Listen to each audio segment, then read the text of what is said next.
Hi friends, welcome to Sumithra kitchen family. AB juice மட்டும் தான் பண்ணியிருக்கேன். எப்படி செய்யுதுன்னு பார்க்கலாம். நான் வீட்டில் குடிச்சிட்ருக்கேன். ஆல்ரெடி யூஸ் பண்ணி பார்த்துட்ருக்கேன். ஸோ ரொம்பவே யூஸ்ஃபுல்லாக இருக்குது. ஸோ இது வீடியோவாக போடலாம்னு சொல்லிட்டு தான் உங்களுக்கு போடுறேன்.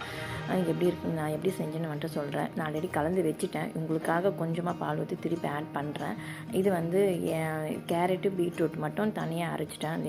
பாதாம் பருப்பு இது வந்து இது சொல்கிறேன். ஆப்பிள் வந்து சீக்கிரம் அந்த ஒரு மாதிரியாக இருக்கும் பார்த்தீங்களா, வதங்காது. ஸோ அதை மட்டும் நான் தனியாக அரைச்சிட்டு பிசு தண்ணி இருக்கும், அதை மட்டும் தனியாக வச்சு இதுமாதிரி கலந்து வச்சுட்டேன். உண்மையிலே செம்ம டேஸ்ட்டும் உண்மையிலே நல்லா இருக்குது. நாட்டு சக்கரை கூட எதுவுமே கலக்கல, சுகர்லாம் ஆட் பண்ணேன். இதோ நாட்டு சக்கரை ஆட் பண்ணது இருக்குது பாருங்கள். இது கலந்தது பாருங்கள் எந்த அளவுக்கு ரெட்டிஷாக இருக்குது.